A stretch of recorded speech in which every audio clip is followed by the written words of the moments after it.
एक छोटी सी कविता से हम आज एक क्लास स्टार्ट करते हैं। अमिताभ बच्चन की एक छोटी सी कविता मुझे बहुत याद आ रही है कि कहते हैं, लहरों से डरकर नौका पार नहीं होती, लहरों से डरकर नौका पार नहीं होती, कोशिश करने वालों की कभी हार नहीं होती, कोशिश करने वालों की कभी हार नहीं होती।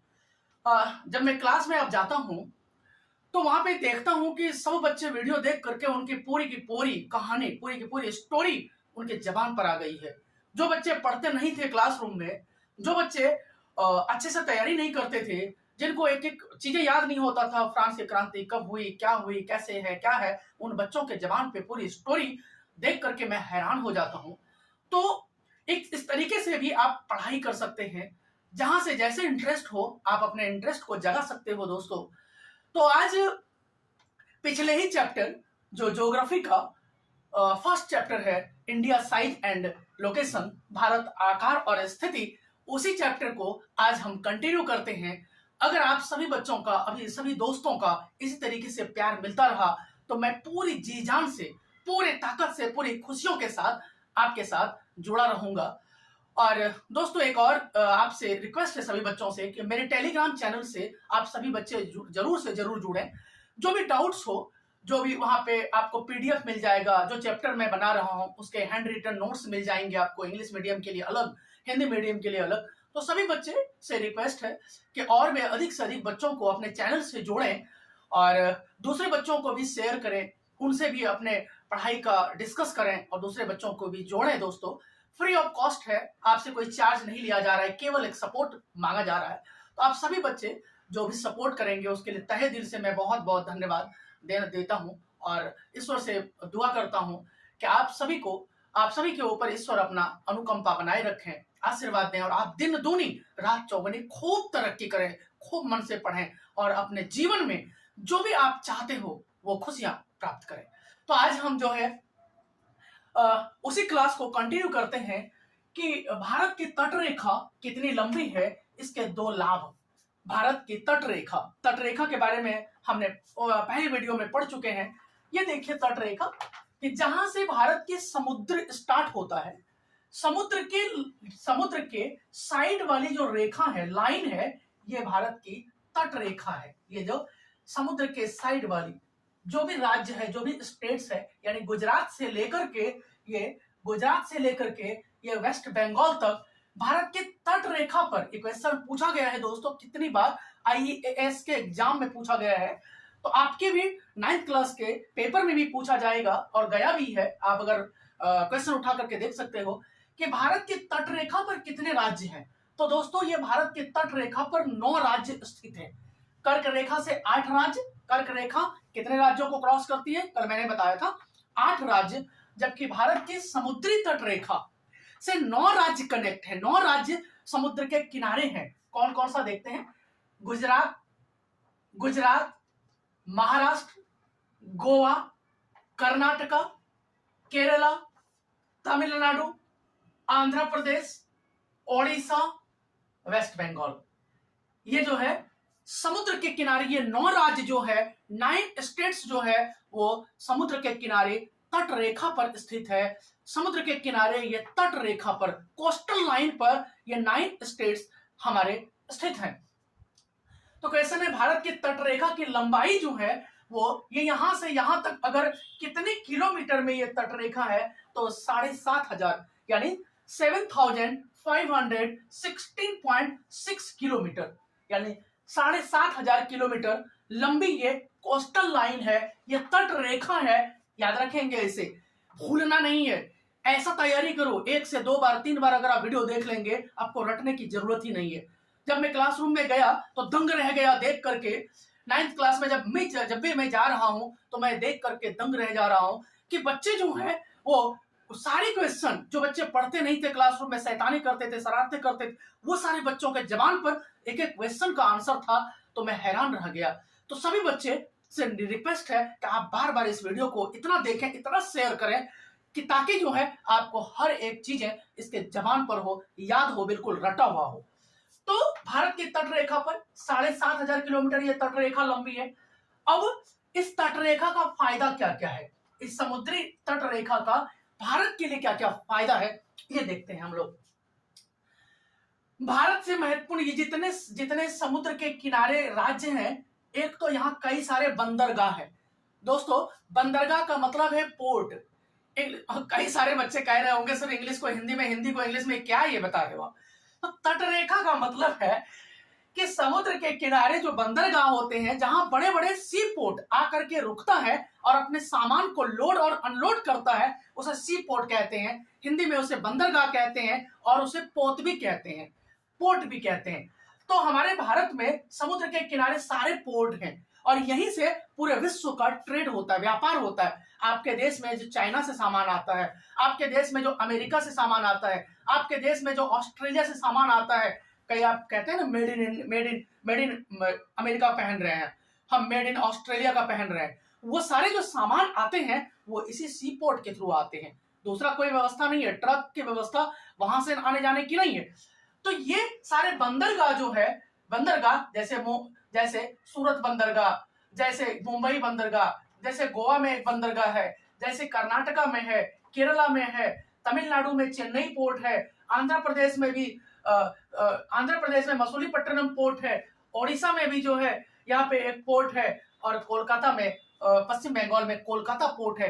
ये सारा जो बंदरगाह है यहीं से पूरे विश्व का के साथ व्यापार होता है।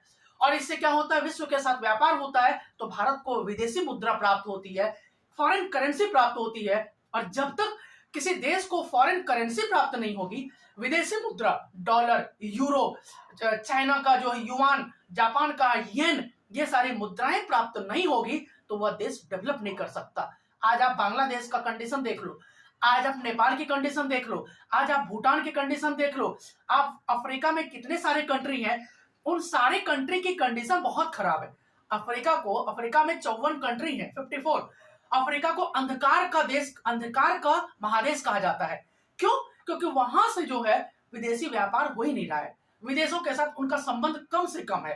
तो जब तक तब तक कोई कंट्री ग्रो नहीं कर सकता, डेवलप नहीं कर सकता, वहां अमीरी नहीं आ सकती, वहां खुशहाली नहीं आ सकती, जब तक वह कंट्री दूसरे देशों के साथ विदेशी व्यापार नहीं करेगा, दूसरे देशों के साथ व्यापार नहीं करेगा, खरीद बिक्री नहीं करेगा। तो ये बंदरगाह का, ये जो है तटरेखा का फायदा क्या है कि तटरेखा के किनारे जितने बंदरगाह है उससे हमारे भारत का विदेशों के साथ व्यापार होता है। और भारत का विदेशों के साथ व्यापार होने से भारत को विदेशी मुद्रा प्राप्त होती है, और विदेशी मुद्रा प्राप्त होने से भारत का विकास बहुत तेजी से हुआ है।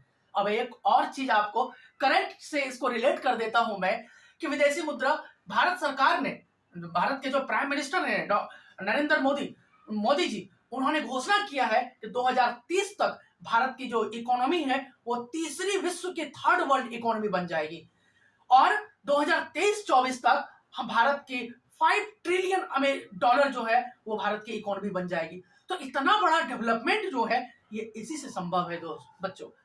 उसके बाद क्या होता है कि जो समुद्र के किनारे जो राज्य है वहां से मछली का बड़ी मात्रा में व्यापार होता है। यहाँ हजारों लाखों लोगों को, लाखों जो मछुआरे हैं, जो मछली पालन का काम करते हैं, जो मछली मारने का, पकड़ने का काम करते हैं, मछली पकड़ करके वो बेचने का काम करता है, लाखों लोगों को रोजगार मिला हुआ है।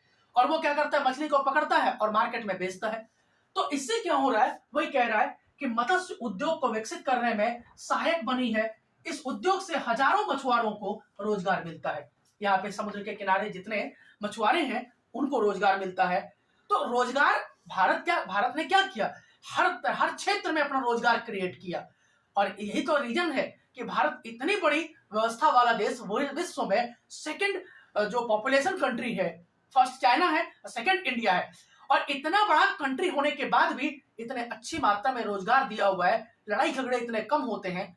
आप सबको अजीब लग रहा होगा कि सर क्या भारत की तारीफ कर रहे हो। बच्चों ये हकीकत है, ये सच्चाई है। आप चले जाओ फ्रांस में, आप चले जाओ अमेरिका में देखा आपने काले और गोरे के बीच में कितना विवाद हो गया 2020 के आसपास में, कितना विवाद हुआ वहां पे। और ऐसा लग रहा था कि अमेरिका में, फ्रांस में, ब्रिटेन में, इन सब कंट्री में छोटी सी बात को लेकर विवाद हो गया। हमारे देश में इतना बड़ा कभी लड़ाई नहीं हुआ है अब तक स्वतंत्रता के बाद से। तो हमारे देश ने निश्चित ही इतने सारे धर्म, इतने सारे जातियों के लोग हैं, उसके बाद भी हमारे देश में जो एकता है वो विश्व के किसी भी देशों में आपको देखने को नहीं मिलेगा।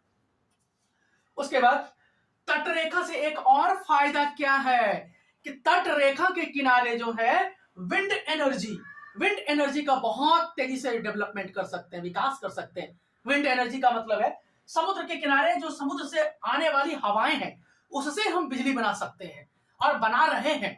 आप नेट पे अगर सर्च करके देखोगे तो हजारों टरबाइन जो है विंड एनर्जी के लिए राजस्थान से लेकर के गुजरात में इस साइड में हजारों टरबाइन लगाया गया है और वो हवाएं आती है और पंखे घूमते हैं, उससे करंट पैदा होता है। तो हम जो है अभी इसके ऊपर पूरी तरह से बहुत ज्यादा बिजली प्रोड्यूस नहीं कर रहे हैं, लेकिन आने वाले टाइम में जब हमारे पास कोयला खत्म हो जाएगा, जब हमारे पास और स्रोत से बिजली उत्पादन नहीं हो पाएगा, तो हम इस तरीके से भी बिजली उत्पादन कर सकते हैं। उसके बाद समुद्र के किनारे जो ज्वार भाटा है, ज्वार भाटा से भी बिजली, ज्वार भाटा ज्योग्राफी में 6ठी क्लास में बच्चों को बताते हैं कि जब दो लहरें मिलकर के ऊपर की ओर उठती है उसे ज्वार, और जैसे ही 10 सेकंड में फिर क्या करते हैं वो वापस लौट आती है, उसे भाटा कहते हैं। तो जब ज्वार भाटा से भी बिजली उत्पादन हो रहा है भारत में, तो अगर इस तरीके से हमारा देश समुद्र के किनारे है तो हम इन सब चीजों का फायदा उठा सकते हैं और भारत को डेवलप करने के लिए हम कटिबद्ध हो सकते हैं, डेवलप करने में हम योगदान दे सकते हैं। तो इस प्रकार से और भी केवल यही 3 नहीं है, मैंने तो कम लिया है। अगर डिस्कशन किया जाए तो कम से कम 50 फायदे हैं इसके समुद्र के किनारे होने का। लेकिन यहाँ चूंकि 9th क्लास है, ज्यादा अगर मैं डिटेल में चले जाऊंगा तो बच्चों को बोरियत लगने लग जाएगा। आप कहेंगे सर इतना डिटेल में पढ़ने की जरूरत नहीं है हमें, तो कई बार नीरस ना लगे, उबाऊ ना लगे आपको क्लास, इसलिए मैंने कम लिया है दोस्तों। तो इतना जरूर याद रखेंगे 3 पॉइंट कि एक तो भारत का जो समुद्री बंदरगाह है उसके किनारे कितने सारे बंदरगाह पोर्ट हैं और उससे भारत का विदेशों के साथ व्यापार करने में सहायता मिली है। दूसरा, मत्स्य उद्योग, जो मछुआरे हैं उसको मछली पालन करने में, मछली पकड़ने में सहायता मिलती है और वो मछली पकड़ के समुद्र से अपना रोजगार जो है वो चलाते हैं।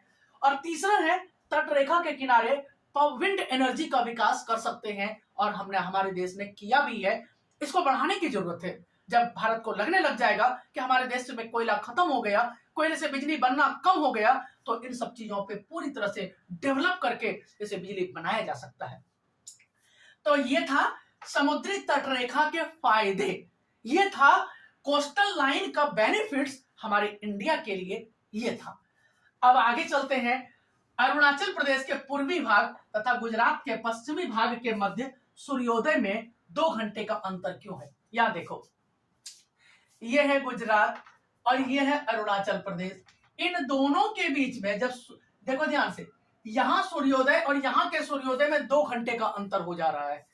यहां सूर्योदय अगर 5 बजे होगा तो गुजरात में सूर्योदय 7 बजे हो रहा है। ऐसा क्यों? एक ही देश में सूर्योदय के होने में 2 घंटे का अंतर क्यों आता है? तो इस चीज को हम समझेंगे। भारत जो है, कल मैंने समझाया था आपको, यहां देखिए मैप पे देखो इसको, ये वर्ल्ड का मैप ग्लोब है। देखिए ये 0 डिग्री इक्वेटर है, 0 डिग्री इक्वेटर, 0 डिग्री को इक्वेटर कहते हैं, विषुवत रेखा कहते हैं। ये 23.5 डिग्री कर्क रेखा है, ये 23.5 डिग्री मकर रेखा है। भारत यहीं पे स्थित है। कल मैंने बताया था कि कर्क रेखा भारत को 2 इक्वल पार्ट्स में डिवाइड करती है। तो ये जो 0 डिग्री इक्वेटर है उसके ऊपर में भारत है। ये जो 0 डिग्री है इसके पूर्व में भारत है।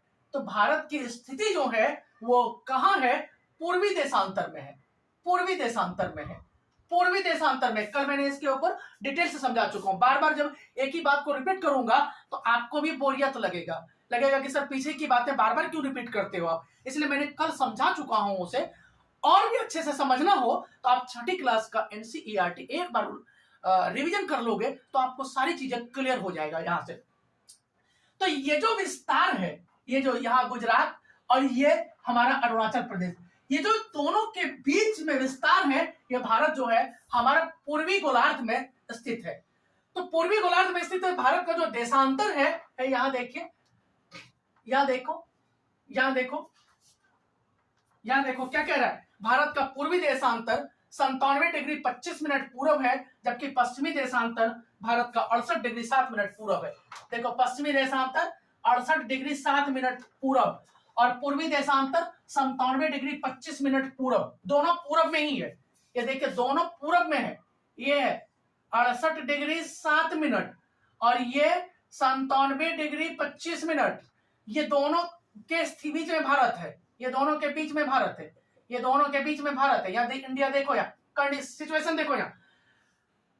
तो इस प्रकार ये जो है ये 30 डिग्री का अंतर आ रहा है। 68 से 97 के बीच में करीब करीब 30 डिग्री का अंतर आता है। 1 डिग्री को पार करने में सूरज को 4 मिनट टाइम लगता है। या देखिए यहां से लेकर के यहां के बीच में यह है 97 डिग्री 25 मिनट और यह है 68 डिग्री 7 मिनट। इस बीच में 30 डिग्री का अंतर आ रहा है। सूरज को 1 डिग्री को पार करने में 4 मिनट, तो 30 डिग्री को पार करने में, या देखिए लिखा है मैंने, 30 डिग्री को पार करने में 120 मिनट। 1 डिग्री जो है 1 डिग्री, यहां देखो 76 से 78, 1 डिग्री को पार करने में सूरज को 4 मिनट का टाइमिंग लग रहा है। तो 1 डिग्री को पार करने में सूरज को 4 मिनट का टाइम लग रहा है और दोनों के बीच में डिस्टेंस 30 डिग्री का है, तो 30 गुना 4 कर देंगे 120 मिनट हो गया। और 120 मिनट जो है वो 2 घंटे के बराबर होता है। पता ही है आप सभी बच्चों को कि 120 मिनट जो है वो 2 घंटे के बराबर होता है। इसीलिए भारत में जो है सूर्योदय में 2 घंटे का अंतर होता है। अगर सूर्योदय यहाँ 6 बजे होगा, 5:30 बजे अरुणाचल प्रदेश में होगा, तो यहाँ 7:30 बजे के आसपास सूर्योदय होगा। यानी भारत में अरुणाचल प्रदेश में अगर सूर्योदय 5 बजे होगा, यहाँ 7 बजे होगा। अगर यहाँ 6 बजे होगा, यहाँ 8 बजे होगा। जितने बजे सूर्योदय यहाँ होगा और उतने उसके 2 घंटे के बाद सूर्योदय गुजरात में होगा। धीरे धीरे जो है जैसे जैसे आगे बढ़ते जाता है, 4-4 मिनट टाइम लेता जाता है सूर्य की रोशनी आने में, सूर्य की रोशनी को आगे बढ़ने में, और इस प्रकार जो है सूर्य की रोशनी गुजरात आते आते इसे 2 घंटे का टाइमिंग लेता है। तो इस प्रकार से जो है भारत के पूर्वी राज्य और पश्चिमी राज्य में सूर्य की रोशनी सूर्योदय होने में 2 घंटे का फर्क आता है। तो पूरे विश्व में जैसे जैसे हम पीछे चलते जाएंगे तो उसी तरह से और टाइम लेता चलता है। इसीलिए सबसे पूरब में, विश्व में अगर मैप को देखें दोस्तों, तो सबसे पूरब में जो है वो हमारा जापान है वर्ल्ड में, और जापान को सूर्योदय का देश कहा जाता है, the sunrises of the country, सूर्योदय का देश। यानी जापान में कोई अगर जाओगे, कभी मौका लगा आपको घूमने का, तो लगेगा सूर्य मेरे ठीक 2-3 हाथ के आगे है, ऐसा लगेगा, बिल्कुल पास है सूर्य। तो आप सोच सकते हो कि जापान में गर्मी कितनी पड़ती होगी। तो लेकिन चूंकि समुद्र के किनारे है, तो उसके बाद भी, सब चीज होने के बाद भी जापान ने कितनी तेजी से प्रगति किया है इसका अंदाजा भी हम नहीं कर सकते। हम बच्चों को यहाँ पढ़ाते हैं एसएसटी, और वहाँ के स्कूलों में जो है वो साइंस, मैक्सिमम बच्चों को साइंस पढ़ाया जाता है कि लोग पढ़ाई भी कर रहे हैं और इधर जो है इंजीनियरिंग कर रहे हैं या अलग अलग टेक्निकल डिग्री भी कर रहे हैं। तो नो डाउट जापान ने बहुत तेजी से प्रगति किया है। तो इस प्रकार आप सभी बच्चे जो है इसको समझने में, मैं सोच सकता हूं कि आपको समझ में आ गया होगा। अगर नहीं समझ में आया होगा तो आप जो है टेलीग्राम चैनल से जुड़े और जो भी क्वेश्चन हो उन क्वेश्चन को आप वहां पे लिख करके भेजें। मैं उसका तुरंत जैसे ही देखूंगा तो आपको जवाब लिख करके जरूर चलते हैं हम लोग। अब जो नेक्स्ट क्वेश्चन है हमारा वो है कि भारत को मानक समय की आवश्यकता क्यों पड़ती है? भारत को स्टैंडर्ड टाइम की आवश्यकता क्यों पड़ती है? तो अब हम इसको देखते हैं कि भारत के पूर्वी तथा पश्चिमी छोर के मध्य, भारत का जो पूर्वी छोर है ये है और पश्चिमी छोर ये है, इस दोनों में क्या है कि ये लगभग जो है 30 डिग्री का अंतर है। और 1 डिग्री को सूरज को पार करने में 4 मिनट टाइमिंग लेता है, तो 30 डिग्री को पार करने में 2 घंटे का टाइमिंग यानी 120 मिनट, यानी 120 मिनट जो है वो 2 घंटे के बराबर है। समूचे देश को, पूरे इतने बड़े कंट्री को में सिंगल टाइम रखने के लिए, एक समय को पूरे देश में मानक समय बनाने के लिए हमारे देश में 82.5 डिग्री, यहाँ देखो ये है, इस बीच से बिल्कुल जो है इसी स्टैंडर्ड टाइम को लिया गया है, और लगभग लगभग जो है ये बीच में पड़ता है इलाहाबाद, यही है इलाहाबाद। ये देखिए, तो यहाँ पे जो है इलाहाबाद में नैनी एक जगह है, और वो जो है वही के स्टैंडर्ड में टाइम को जो है पूरे भारत का वहां जितना बजेगा वही पूरे भारत में उसी टाइम को माना जाएगा। आगे पीछे टाइमिंग कुछ नहीं, 82.5 डिग्री यानी 82 डिग्री 30 मिनट का टाइमिंग वहां जितना बजेगा, और ये स्टैंडर्ड टाइम इलाहाबाद के नैनी को फिक्स किया गया है कि भैया वो चूंकि भारत के सेंटर में है और वहां जितना टाइमिंग होगा उस टाइमिंग को पूरे भारत में एक टाइमिंग माना जाएगा। इसीलिए जो है पूरे भारत के किसी भी देश के एक टाइम को पूरे देश में मान्य बनाने के लिए, वैलिड रखने के लिए एक सिंगल टाइम को जोन को बनाया गया है, और वह इलाहाबाद के नैनी को बनाया गया है। इलाहाबाद जिसका नाम प्रयागराज कर दिया गया है, और प्रयागराज में एक जगह है नैनी, और वहीं के टाइमिंग को पूरे देश का टाइमिंग फिक्स कर दिया गया है। तो पूरे देश में चूंकि भारत का मानक समय रखा जाए, और इससे अगर नहीं रखा जाएगा तो पूरे विश्व में फिर टाइमिंग में हेरफेर हो जाएगा।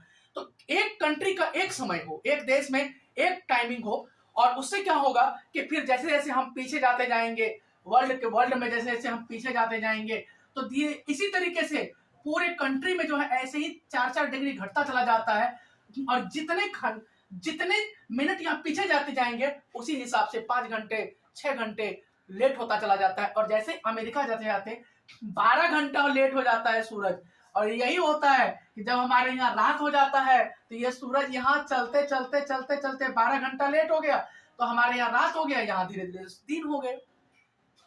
सूरज क्या है, चल रहा है, यहाँ चल रहा है 1 डिग्री को पार करने में 4 मिनट, इसी तरीके से चलते चलते चलते चलते यहाँ आते आते करीब करीब जो है 12 घंटा लेट हो जाता है सूरज।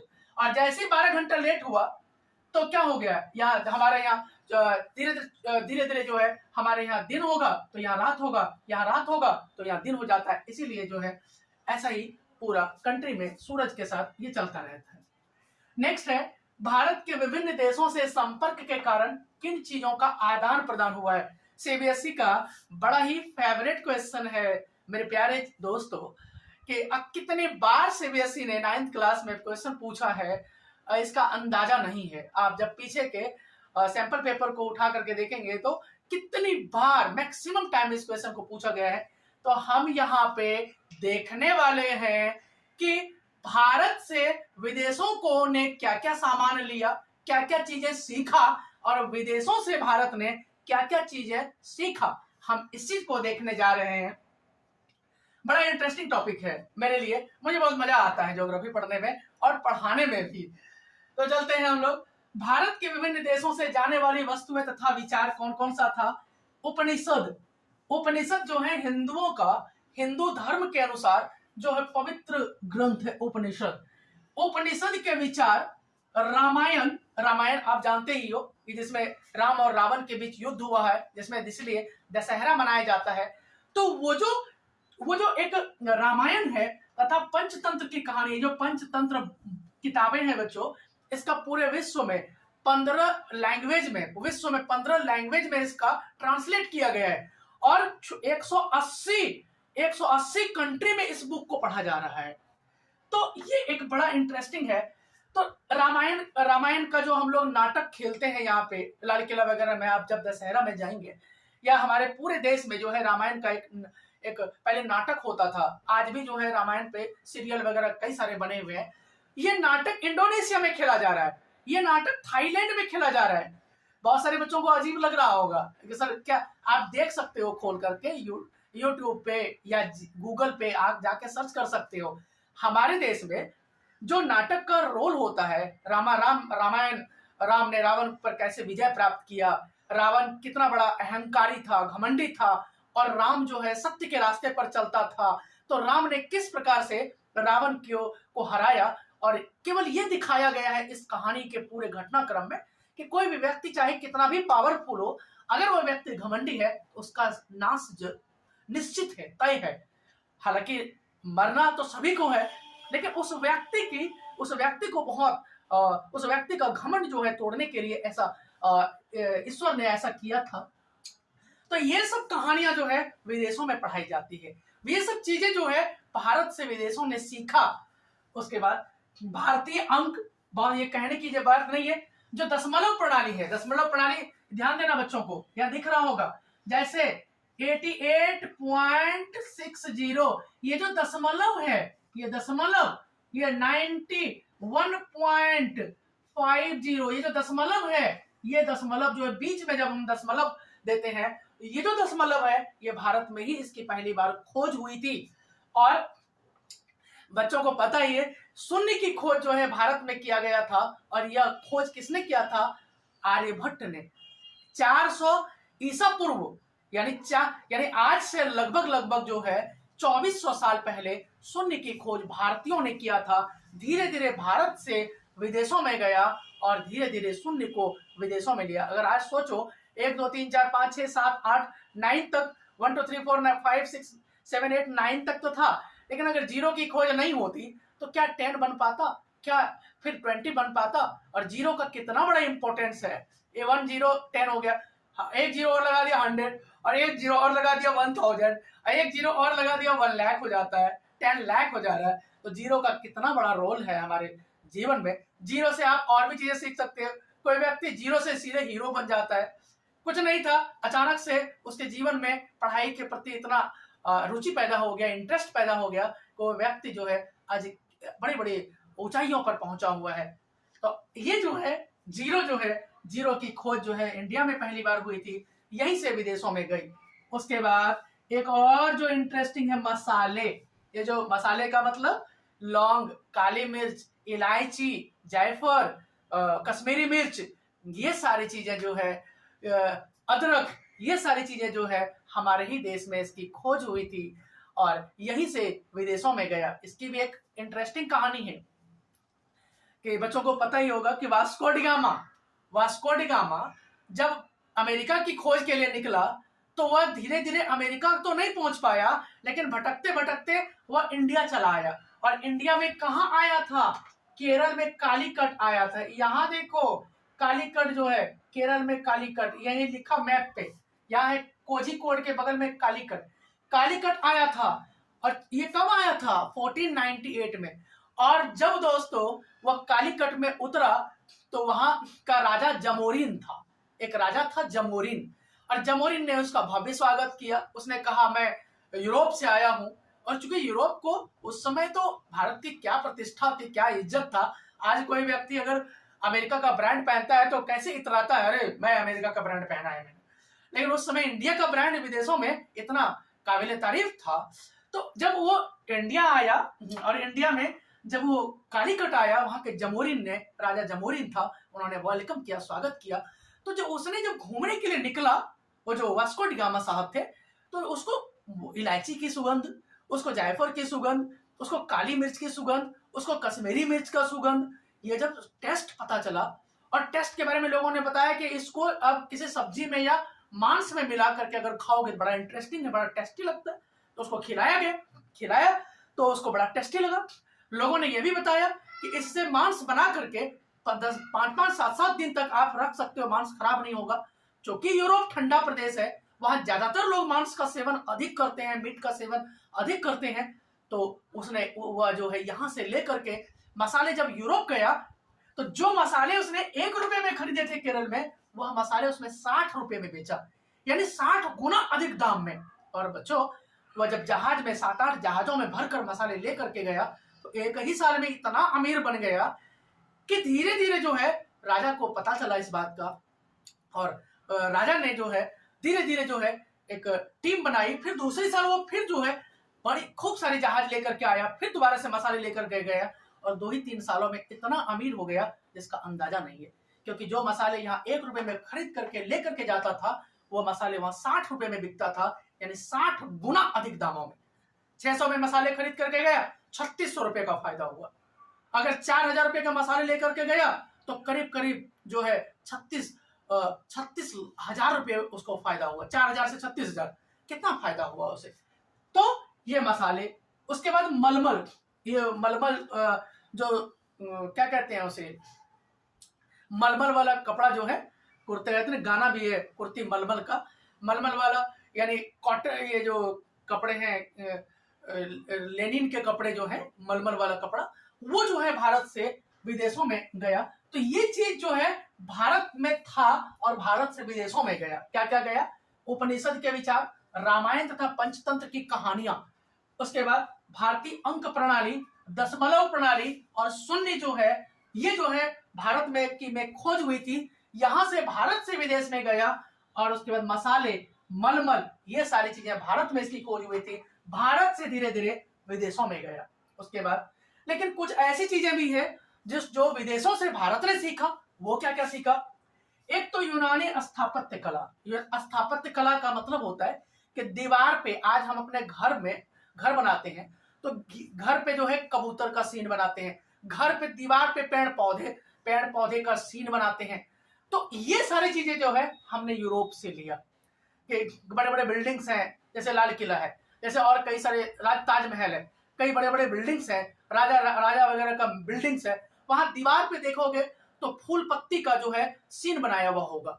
वो चीजें जो है हमने यूरोप से यानी यूनान से लिया था, और ये यूरोप की कलाएं थी, वो चीजें हमने उनसे सीखा है। दूसरा, पश्चिमी एशिया से वास्तुकला के प्रतीक मीनार तथा गुंबद के विचार। हमारे मुस्लिम शासकों ने जो वास्तुकला बनाया, मीनार बनाया या जो गुंबद बनाया, मुस्लिमों में जो मस्जिद बनाया जाता है ऊपर पे गुंबद बनाया जाता है, ऊपर पे मीनार बनाया जाता है, कुतुब मीनार में देखो किस तरह से नुकीले मीनार टाइप से बनाया गया है।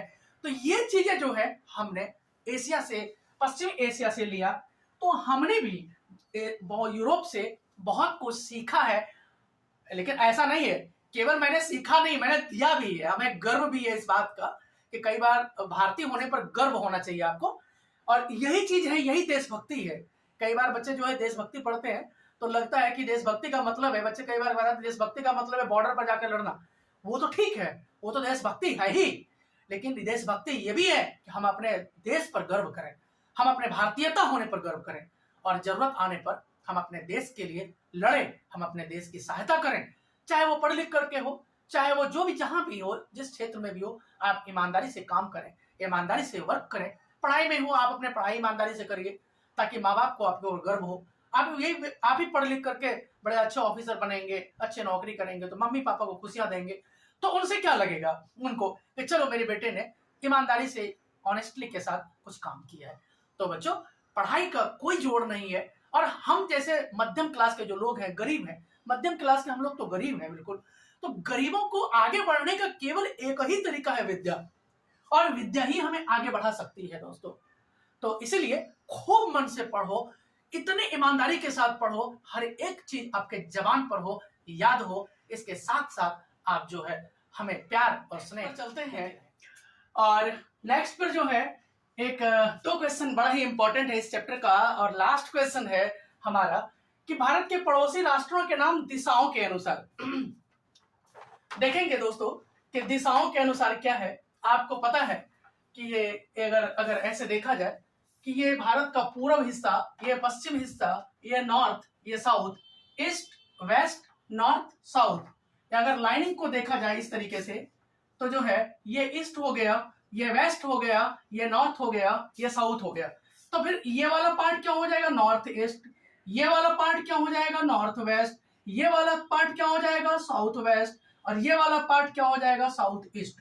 तो इसी प्रकार से हम यहाँ भारत को देखेंगे कि भारत के नॉर्थ वेस्ट में, नॉर्थ वेस्ट उत्तर पश्चिम में दो कंट्री है, पाकिस्तान, अफगानिस्तान। भारत के नॉर्थ वेस्ट में ये उत्तर है और ये पश्चिम है, तो ये उत्तर पश्चिम हो गया, यानी नॉर्थ वेस्ट हो गया। नॉर्थ वेस्ट में पाकिस्तान और अफगानिस्तान, याद कर लेंगे बिल्कुल, ये भूलना नहीं है किसी को भी।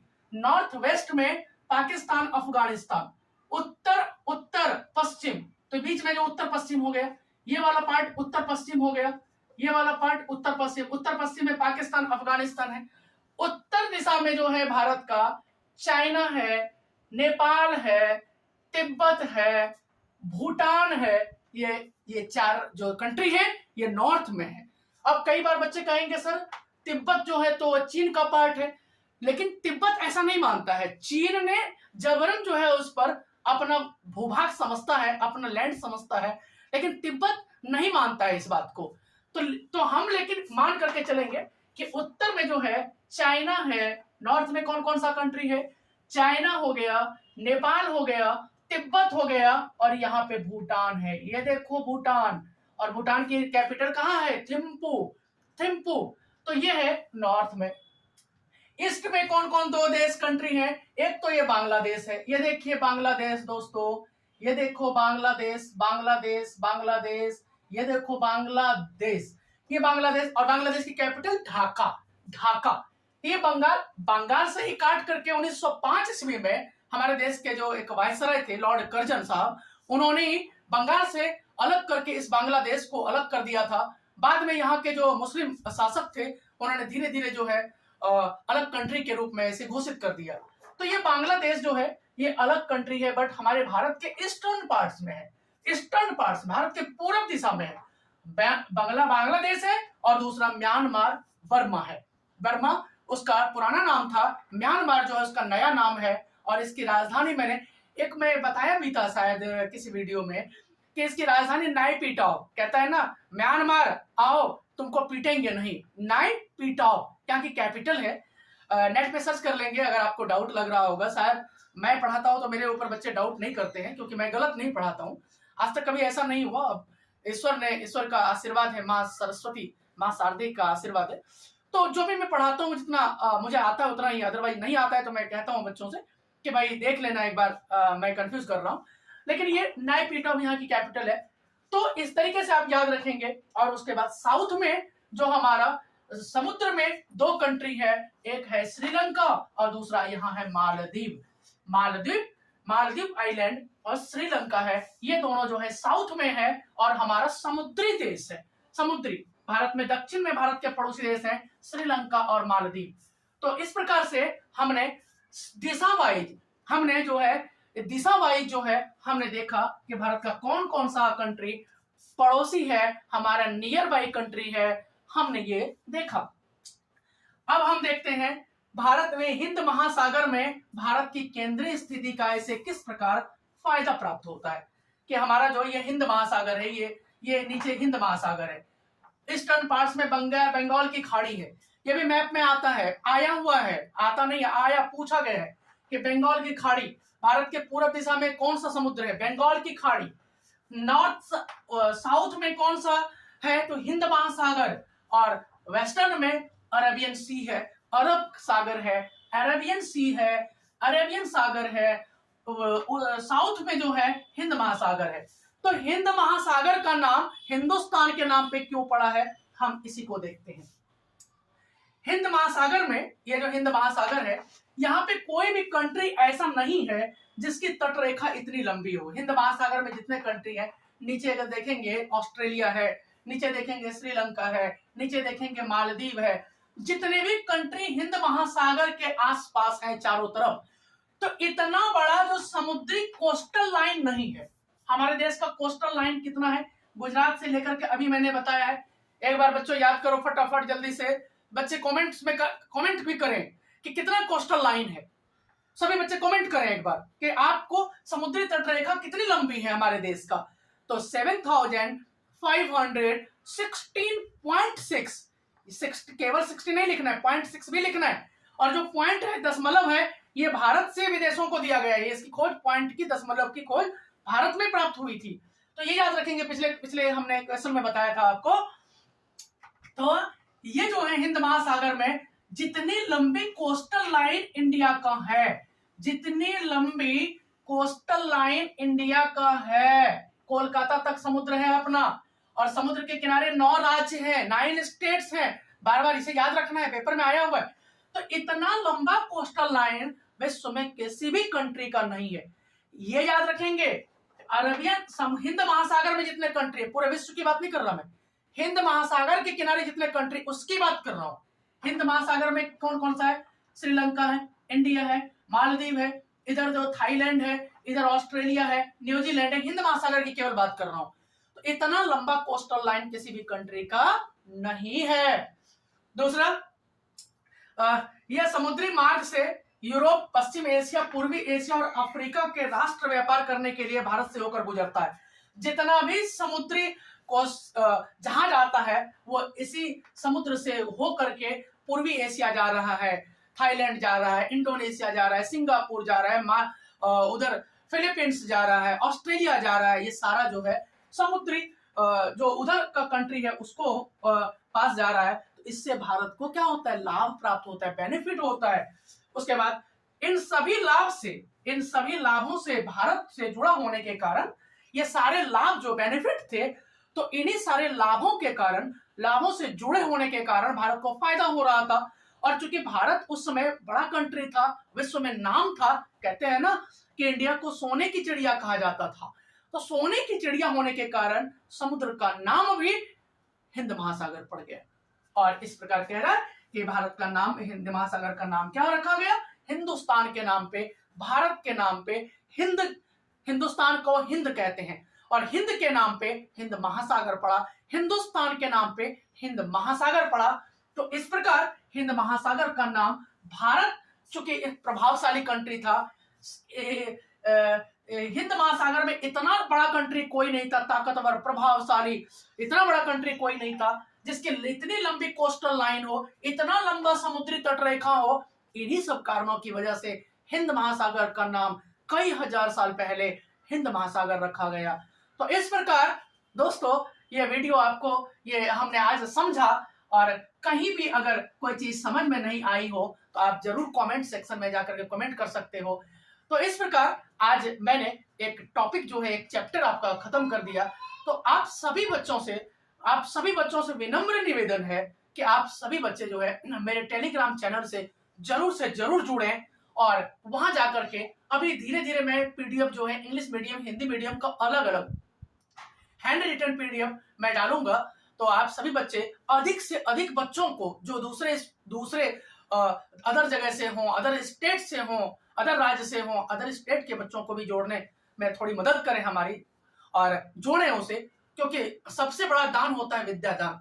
अगर आप केवल विद्या का दान ऐसे भी किया जा सकता है कि आपने 10 बच्चों को जोड़ लिया, उन्होंने 10 बच्चों को जोड़ लिया, तो एक प्लेटफॉर्म तैयार हो जाएगा।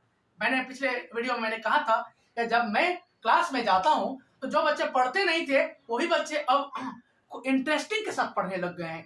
ये सबसे बड़ी खुशी है, ये भी तो एक तरह से विद्यादान है।